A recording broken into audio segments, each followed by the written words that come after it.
Et dans l'actualité des idées aujourd'hui, qu'est-ce que l'histoire? À quoi sert-elle? Comment l'histoire s'est-elle confrontée au temps, aux hommes et aux idées? Avec nous aujourd'hui, l'historien François Hartog, directeur d'études à l'EHESS. À la rentrée dernière, il publiait Chronos, l'Occident aux prises avec le temps chez Gallimard. Aujourd'hui paraît dans la collection Folio inédit de la maison d'édition Gallimard toujours, Confrontation avec l'histoire, le livre d'un historien sur sa discipline. Une discipline qui n'a cessé d'évoluer ou qui n'a cessé d'être pensée autrement. On va, en effet, d'une histoire qui se cherche un lieu sur la carte des savoirs, écrit-il, à une histoire qui, prenant conscience de ce qu'elle ne peut plus être dans la seconde moitié du XXe siècle, cherche ce qui pourrait être encore dans un monde qui est allé en se globalisant tout en se contractant sur le présent, voire le seul présent. Bonjour François Hartog. Bonjour Olivia Gesbert. Merci d'être là aujourd'hui. D'où vous est venue cette réflexion sur l'histoire? On imagine que c'est une réflexion de longue date, c'est le cas de le dire, mais comment s'est fait la rencontre entre l'histoire et vous, et l'envie de retracer cette histoire à la fois subjective et universelle? Alors, en effet, c'est une affaire de long cours. C'est presque, on est presque dans la préhistoire. C'est-à-dire que ma rencontre avec l'histoire s'est faite autour d'Hérodote. Donc il y a plus de 40 ans. Et Hérodote que vous rencontrez où? Hérodote que je rencontre dans son histoire, dans ses histoires, en le lisant. À l'université? Oui, à l'université, et que je rencontre aussi avec les gens avec qui j'ai commencé à travailler. C'est-à-dire le groupe autour de Jean-Pierre Vernant, Pierre Vidal-Naquet, Marcel Détienne, qui ne s'intéressait pas sauf Pierre Vidal-Naquet, mais qui ne s'intéressait pas directement à l'histoire, mais ma lecture d'Hérodote a été marquée par ce moment des années 1970, c'est-à-dire un moment où l'anthropologie, qui était représentée principalement par Lévi-Strauss, la grande figure était celle de Lévi-Strauss, l'anthropologie était un peu la discipline reine, celle qui faisait référence, celle par rapport à laquelle il convenait de se situer, celle par rapport à laquelle il fallait éventuellement se positionner de manière critique. Mais enfin, c'était elle. Et ma lecture d'Hérodote a été marquée par ce moment intellectuel. C'est-à-dire qu'Hérodote était un peu considéré comme un historien qui racontait beaucoup de petites histoires. Enfin, c'était pas encore vraiment l'histoire, Hérodote. L'histoire commençait avec Thucydide.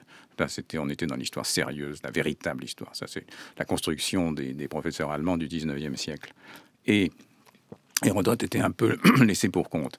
Et mon propos a été de montrer que Hérodote, relu à travers cette perspective anthropologique, pouvait nous servir, non pas de modèle, bien entendu, mais pouvait retrouver un certain intérêt, une certaine actualité, et pouvait nous aider à réfléchir sur la longue histoire du concept d'histoire. Alors justement, Hérodote, il est à la préhistoire de l'histoire, comme vous venez de l'évoquer, François Hartog. Qu'est-ce qu'il nous dit de l'histoire, à part que c'est une idée vieille de 25 siècles au moins? Oui, 25 siècles chez nous, en Occident, enfin chez nous, dans ce qui est devenu l'Occident. La première idée chez l'histoire en Grèce sort de l'épopée. Donc c'est Homère le modèle, c'est Homère la référence. Mais avec l'épopée, on a un personnage essentiel qui est l'Aède, qui est le barde. Bon. Et le Haïd, il chante ce que la muse lui dit de chanter. Donc il est inspiré, c'est un poète inspiré. Quand Hérodote se met au travail, au 5e siècle avant notre ère, la muse a disparu. Donc il faut faire le boulot soi-même. Et il faut aller chercher soi-même les informations. Il faut aller voir par soi-même tout ce qu'on peut voir, recueillir tout ce qu'on peut recueillir. Et c'est ainsi que peu à peu se construit le questionnaire de l'histoire. De l'histoire qui va être ensuite repris, transformé, complexifié. Mais c'est le sens premier du mot, comme vous le savez. Histoire, c'est enquête. Donc, c'est la recherche, l'enquête. Et Hérodote se lance dans cette enquête et il nous donne le récit des guerres médiques, c'est-à-dire de ces guerres qui ont opposé les Grecs et les Perses. Voilà, et l'histoire a gardé celle d'aujourd'hui, des traits communs avec cette histoire de la préhistoire, de cette histoire des origines, l'idée d'aller voir, comme vous l'évoquez, et cet art aussi de raconter à la fois les défaites et les victoires. Ce que vous montrez, François Hartog, c'est que l'histoire est une idée qui travail est une idée qui évolue avec le temps et avec les siècles. Vous nous disiez comment cette réflexion sur l'histoire vous est venue, avec l'envie peut-être aussi, de livre en livre pour vous, de dresser une sorte d'histoire, une histoire conceptuelle de l'histoire. Et dans ce livre-là, vous dites que ce sont autant d'études d'histoire que vous présentez, comme on parle d'études pour un peintre. C'est une histoire touche par touche que vous écrivez ici dans cette idée des confrontations. Quels historiens ont été vos compagnons de route au tout début? Vous citiez ce groupe autour de Oui. Vidal-Naquet. Donc, en matière d'histoire, c'est bien sûr lui, puisqu'il avait cette capacité qui m'impressionnait, nous impressionnait beaucoup, et qui pouvait être à la fois celui qui travaillait de très près sur le monde grec, il s'est toujours voulu historien de la Grèce, et historien du monde contemporain. Bon, son premier livre a été L'affaire Odin, écrit alors qu'il avait, il venait de passer l'agrégation, il était tout jeune. Bon. Donc voilà cet homme qui fait de l'histoire grecque et qui, son premier livre, c'est une enquête sur l'affaire Odin, qui a été si importante pour toute la guerre d'Algérie et ses suites.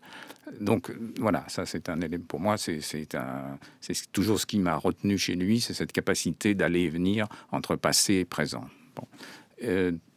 Ensuite, les gens qui ont compté principalement, quand j'essayais de définir un peu comment j'allais travailler, c'est Michel de Certeau.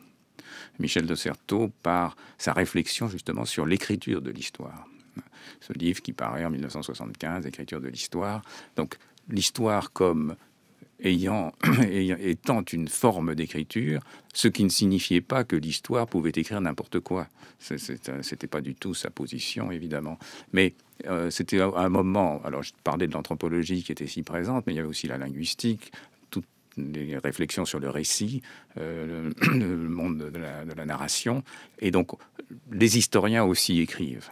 Voilà, c'est ça dont il a fallu prendre conscience, alors que les historiens au XIXe siècle et encore au début du XXe siècle, prétendaient ne pas écrire. C'était je ne suis pas dans mon histoire, je suis un œil absolument détaché de tout. Bon. Alors évidemment c'est une position qui ne tient pas, mais donc réintroduire cette dimension de l'historien dans son histoire et l'historien comme écrivant, non pas pour se prendre pour un écrivain, mais que l'histoire est une forme d'écriture. Pour ne pas figer peut-être aussi la discipline et sa pensée avec... On va écouter Pierre Vidal-Naquet en 1972. C'est un extrait d'une émission de l'ORTF intitulée Signes des temps et qui était consacrée aux historiens. Il donne sa définition ou son idée de l'histoire à ce moment-là. Que vous preniez la sociologie, que vous preniez l'ethnologie, que vous preniez la statistique, que vous preniez la démographie, l'usage des ordinateurs, l'histoire éclate de tous les côtés. Et le moment où on pourra la recomposer ne me paraît pas encore arrivé. Vous aviez des historiens à la fin du 19e siècle ou au début de ce siècle qui pensaient que l'historien était en possession d'une méthodologie définitive. C'est fini cela. C'est fini et ça part absolument aujourd'hui dans tous les sens. C'est un signe de fécondité, notez-le bien. Voilà, l'histoire qui éclate de tous les côtés, qui part dans tous les sens, oui. Comme un signe de fécondité. C'est assez émouvant d'entendre sa voix comme ça quelques instants. Dans ce brouhaha, hein, parce qu'il oui, c'est un brouhaha, je ne sais pas où c'est. Il est dans un supermarché à ce moment-là. Ah ouais. Oui, alors genre... Vous voyez ces images. Je revois. Oui, d'accord. Bon. Donc, il est dans un supermarché, parfait. Et justement, c'est déjà le fait de vouloir parler, de se faire filmer dans un supermarché pour parler de l'histoire et des transformations de l'histoire, ça dit quelque chose de ce rapport au monde contemporain, ce monde cette société où c'était la grande époque des supermarchés, enfin, qui commençait. Et alors, ça part dans tous les sens, oui, c'est sûr.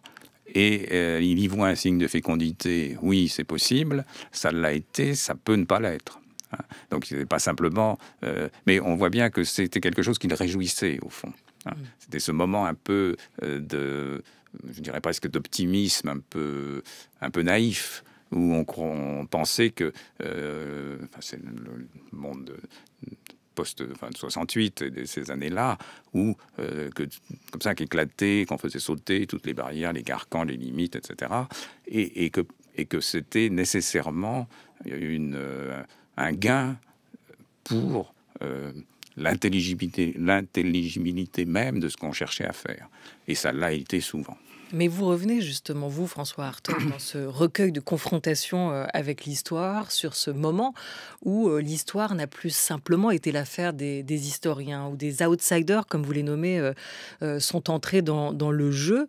Vous les avez lus, étudiés, ils vous ont influencé aussi. Vous confrontez d'abord donc les points de vue sur l'histoire de ceux que vous nommez ainsi, ces penseurs qui n'étaient pas historiens eux-mêmes et qui ont réfléchi à l'histoire et ont influencé dans le temps la manière de la considérer. C'est Albert Camus, c'est Jean-Paul Sartre, c'est Roland Barthes, c'est Michel Foucault, c'est Chateaubriand, ou encore les confrontations de l'histoire avec la psychologie de Charles Blondel, la sociologie d'Émile Durkheim, l'anthropologie aussi de Lévi-Strauss. Ces interventions, ces interrogations, voire critiques de l'histoire, elles ont pour vous aujourd'hui clairement enrichi la discipline, elles l'ont nourrie, elles ont nourri aussi votre relation à l'histoire? Oui, assurément. Puisque une histoire qui ne serait qu'une histoire internaliste, faite par des historiens, lisant des historiens, parlant aux historiens, ça devient très vite une espèce de cadre figé et peu à peu desséché. Bon. Elle a besoin, l'histoire, puisqu'elle n'a jamais eu un corpus théorique constitué. Les historiens ne construisent pas des systèmes en principe. Bon. Et donc ils ont besoin de se nourrir, de faire appel à de se nourrir d'eux et de faire appel à ce qui est autour d'eux. Et mieux, alors il ne faut pas le faire n'importe comment, il ne faut pas non plus comme ça tout importer, comme une espèce de mettre dans son caddie, pour reprendre Vidal-Naquet dans son supermarché, mettre dans son caddie tout et n'importe quoi. Mais l'histoire a besoin de se vivifier à chaque instant de ce qui se conçoit, se pense ailleurs, pour en faire elle-même un des éléments de son questionnaire. Un moment, François Hartog, puisque vous nous dites que l'idée d'histoire, par ses confrontations au temps, aux hommes, aux idées, n'a cessé de changer, d'évoluer. Un moment où l'histoire a pris date et changé aussi cette pensée, la pensée d'histoire, même un de ces événements, un de ces moments forts, c'est la rencontre avec le Nouveau Monde dans les pas de Christophe Colomb. Pourquoi 1492 remet en cause, une fois encore, l'idée d'histoire? Parce que vous avez cette rencontre. Bon. Vous vous trouvez sur une plage, là, l'Hispaniola, et vous voyez surgir des indigènes dont vous ne savez pas exactement est-ce que ce sont vraiment des humains, est-ce que ce ne sont pas vraiment des humains, ils en ont l'apparence, mais après tout, c'est pas absolument établi. Et vous ne savez pas où les placer, ni dans le temps, parce qu'ils ne figurent pas dans la Bible. Il ne figure pas chez Aristote, il ne figure pas chez Platon. Donc vous êtes sans repère, donc complètement désorienté. Vous ne savez pas où les placer dans le temps, vous ne savez pas non plus où les placer dans les généalogies, puisqu'ils ne sont pas dans la Bible. Donc quand même, est-ce qu'ils seraient extérieurs à la descendance d'Adam? Mais comment est-ce possible? Non, c'est pas possible, mais il y a bien un problème. Bon, donc perplexité complète. Donc choc.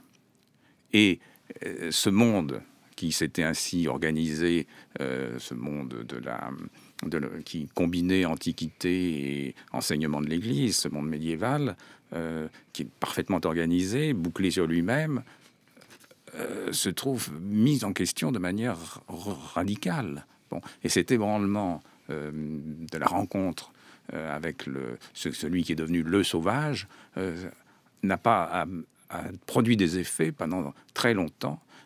Et un très bon exemple de ces bouleversements et de ces remises en question, c'est chez Montaigne qu'on le lit. C'est-à-dire quand même près d'un siècle plus tard. Donc il a fallu tout ce temps pour essayer de comprendre ce qui s'est passé. Ce qui se passait, ce qui advenait, ce nouveau monde qu'on a baptisé nouveau, justement, et que, du coup, l'autre est devenu ancien, et il a fallu ensuite naviguer, tous les sens du terme, entre l'ancien et le nouveau. Voilà, pour illustrer ce choc ou cette rencontre, on aurait dû sortir la bande originale du film de Ridley Scott, sur 1492, et cette arrivée de Christophe Colomb, ça aurait pu vraiment illustrer parfaitement l'ampleur du propos que vous venez d'évoquer et de cette redécouverte ou découverte. Avec Lévi-Strauss, vous revenez sur l'évolution et la place du concept d'altérité, qui fait partie des concepts d'histoire importants selon vous, François Hartog, du sauvage que vous évoquez, de cet autre à l'altérité, de l'altérité à la diversité, de la différence aux identités.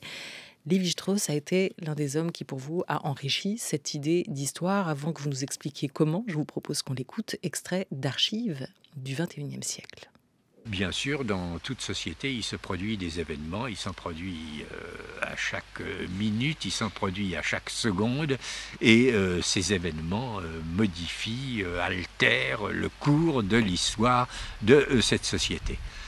Il est extrêmement intéressant de l'étudier sous cet angle, de ce point de vue, et dans la mesure où on peut le faire, c'est-à-dire où on a une durée d'observation suffisamment longue, il est indispensable également de le faire. Mais il se trouve que bon nombre ou la plupart de ces sociétés sans écriture que nous étudions s'efforcent elles-mêmes de résister à ce cours de l'histoire qui les emporte au même titre que n'importe quel autre, et elles le disent très bien elles-mêmes lorsqu'on leur demande d'expliquer pourquoi elles pratiquent telle ou telle coutume, pourquoi elles ont telle ou telle croyance. La réponse la plus fréquemment obtenue, c'est que les ancêtres l'ont toujours fait de cette façon-là. Et c'est par le recours au mythe, c'est-à-dire par ce qui s'est passé à l'origine des temps, que ces sociétés tendent à se justifier elles-mêmes leur présent. Voilà, moi aussi je perds la notion du temps, extrait d'archives du XXe siècle, puisque ces entretiens par ailleurs ont été filmés en 1969 et 1974 avec Claude Lévi-Strauss. François Hartog, il nous dit à sa manière, Claude Lévi-Strauss aussi, comment ces événements vont altérer le cours de l'histoire, vont influer et sur l'idée d'histoire elle-même. Oui, puisque là, il expose au fond son grand paradigme qui est celui des sociétés froides et des sociétés chaudes. Bon, vous avez les sociétés sur lesquelles il a été énormément critiqué, mais qui voulait dire que d'un côté, vous avez en effet des sociétés qui sont passées du côté de l'histoire, justement où l'événement et là, et l'événement qu'on peut répertorier, qu'on peut inscrire dans une chronologie, on peut les organiser pour voir, essayer de chercher des causalités. Bon, ça c'est le côté des sociétés chaudes, donc du côté du monde occidental. Et puis vous avez les sociétés froides, celles qu'il appelait froides, c'est-à-dire ces sociétés qui sont bien sûr dans l'histoire, parce qu'il n'a jamais dit qu'il y avait des gens qui étaient en dehors de l'histoire ou qui étaient sans histoire, mais qui résistent à l'histoire, ce qui est différent, et qui considèrent que l'organisation de leur monde passe par cette réaffirmation d'un temps qui est celui, dans la continuité de celui des ancêtres. Donc on fait ceci parce que les ancêtres l'ont fait, parce qu'on l'a toujours fait, même si c'est pas vrai. Je veux dire, c'est encore un tout autre problème, puisqu'on sait bien que invoquer la tradition, c'est une façon de ne pas voir que les traditions ne cessent de changer. Bon. Mais voilà, il a proposé cette espèce de grand partage, et c'était aussi une manière d'obliger le monde occidental, pour faire vite, à se regarder lui-même. Et c'est le sens de sa polémique avec Sartre sur l'histoire, justement. De se regarder lui-même et de ne pas universaliser cette histoire que l'Occident considérait comme naturelle, tout le monde est dans cette histoire. Simplement, il y en a qui sont en avant et d'autres qui sont plus en arrière. Et c'est par cette proposition de Lévi-Strauss, il dit, mais regardez-vous vous-même, vous avez créé de toutes pièces une forme d'histoire que vous considérez comme devant être celle de tout le monde, alors que c'est au fond le monde du progrès, le monde moderne, le temps moderne du 19e siècle, alors que ça ne concerne qu'une partie de l'humanité. Et puis Lévi-Strauss, que vous rattachez à la lignée des outsiders de l'histoire que vous évoquiez, qui nous aident à repenser, qui nous soumettent des interrogations fructueuses et aussi motivantes sur cette idée même d'histoire, fait partie de ceux qui ont pensé, réfléchi à cette notion d'altérité qu'on évoquait, de différence, de diversité. Mon identité et ma différence, elle me constitue dans ma singularité et doit être reconnue comme telle, dites-vous, dans cette idée d'altérité pensée aussi par Lévi-Strauss. Vous semblez craindre aujourd'hui, vous, François Hartog, pour l'altérité, justement. Comment les études postcoloniales, les études de genre, ou encore ce qu'on appelle les cultural studies, remanient cette idée? Qu'est-ce qui vous inquiète dans l'arrivée en force aussi de ces études-là? Je pense qu'il est intéressant, justement, de replacer tous ces mouvements dans une perspective de longue durée, d'une histoire conceptuelle de longue durée. Pas seulement conceptuelle, mais aussi conceptuelle. Et le point de départ, c'est justement celui de l'altérité, et constitué de manière absolument claire et définitive par les Grecs, avec leur couple grec-barbare. Donc vous avez d'un côté les Grecs, vous avez de l'autre côté les barbares, c'est simple. Et naturellement, c'est un couple asymétrique, puisque ça ne fonctionne que par rapport aux Grecs. Puisque vous avez d'un côté ces petits Grecs dans leurs petites cités et dans leurs petites îles, et puis le reste, c'est les barbares. Bon, donc c'est ces couples antonymes qui s'opposent, asymétriques. Bon. Il n'empêche que ce couple-là a traversé les siècles, et on s'est à travers et repris, trouvé un certain nombre d'autres formulations, mais on gardait cette altérité, c'est-à-dire, au sens propre du terme, l'autre de deux. Donc vous avez un couple, autre de deux. Et puis nous avons eu, après 1945, justement, là, et ce à quoi avait conduit l'altérité, c'est-à-dire une exacerbation de l'altérité raciale en termes de race, qui avait conduit tout simplement à décréter qu'il y avait des gens qui étaient des sous-hommes et que ces sous-hommes, on pouvait les faire disparaître sans difficulté aucune et que c'était même une bonne chose. Bon. L'altérité ne pouvait plus se remettre en marche comme ça après 1945, et ça a été le moment de la diversité. Diversité, c'est les grands programmes de l'UNESCO, et on retrouve Lévi-Strauss avec son livre Race et Histoire. Bon. La diversité, c'est aussi le moment, disons, du multiculturalisme. Mais la diversité, elle a été peu à peu modifiée par l'introduction de la thématique de la différence. Et une différence qu'on a cessé de creuser. Donc, et aujourd'hui, cette défense de la différence, qu'est-ce qu'elle menace? Ou en quoi elle nous menace? Elle peut conduire à une espèce d'émiettement complet, puisque c'est une voie sans fin. On peut toujours ajouter une différence à une différence, jusqu'à cette limite asymptotique où il n'y a plus personne ne peut être semblable à quelqu'un, puisque on va de différence en différence en différence en différence. Qu'est-ce qu'on devrait lui préférer? Ce qui rend impossible la construction de commun.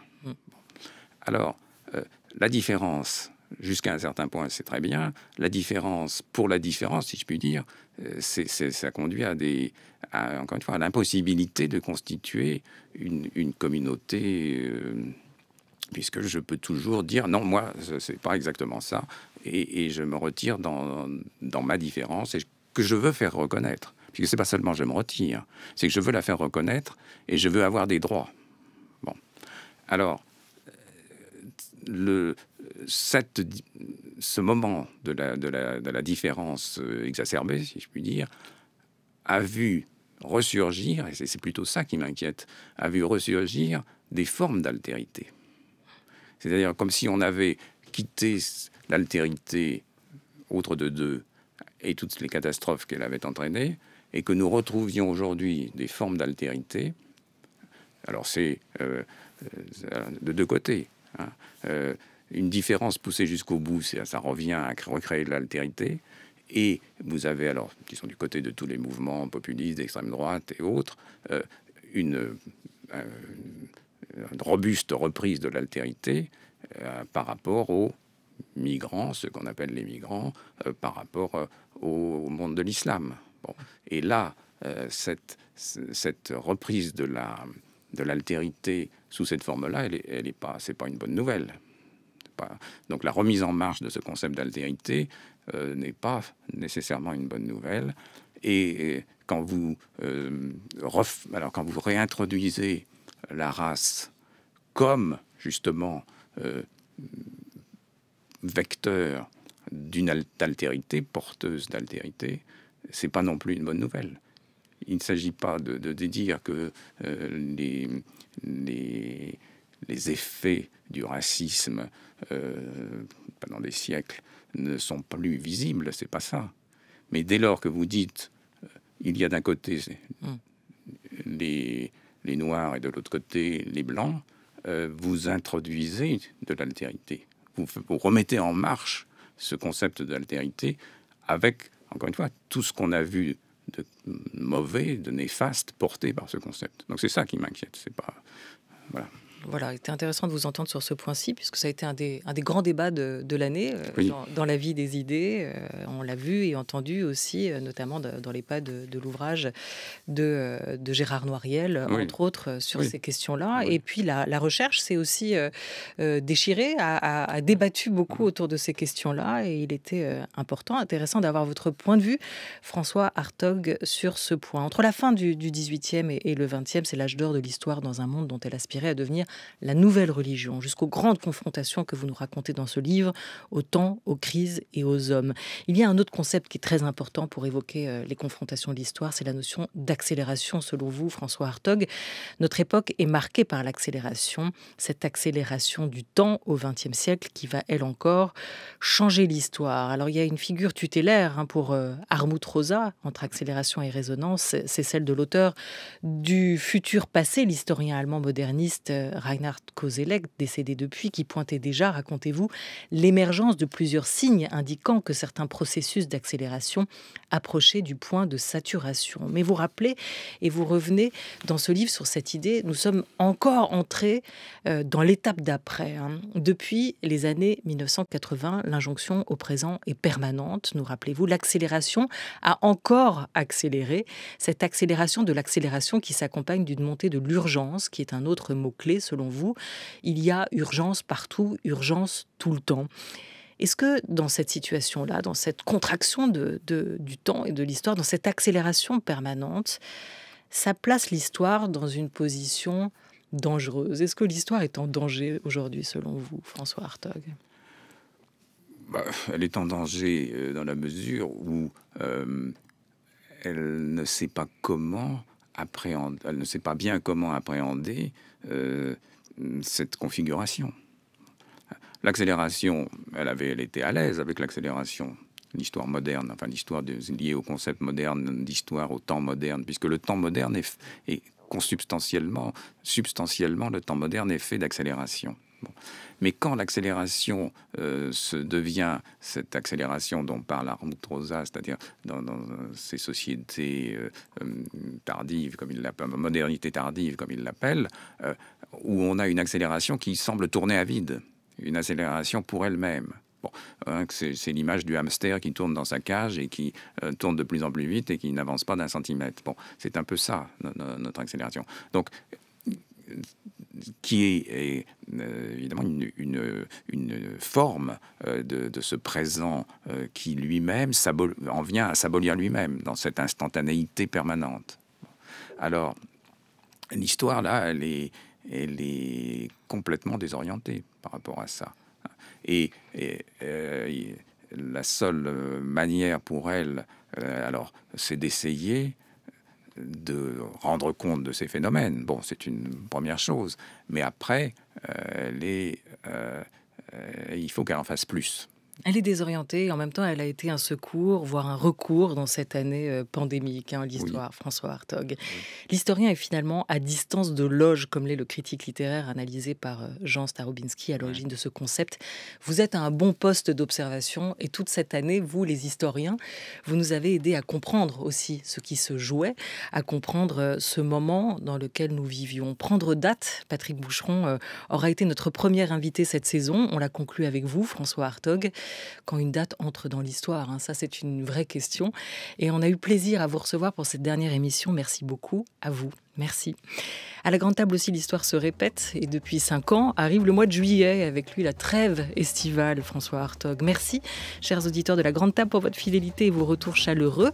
Les années se succèdent, mais ne se ressemblent pas. Celle-ci avait plutôt bien commencé, puis vint une deuxième vague, puis une troisième vague.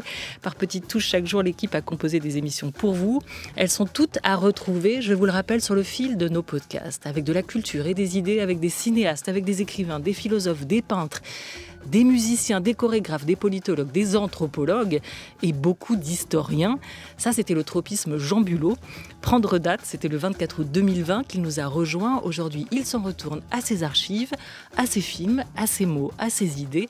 Un grand merci à lui. Et puis merci à Laura Dutèche-Pérez, Oriane Delacroix et Henri Leblanc, à Thomas Beau, à la réalisation, bref, à toute la fine équipe de la Grande Table qui vous donne rendez-vous le 30 août prochain.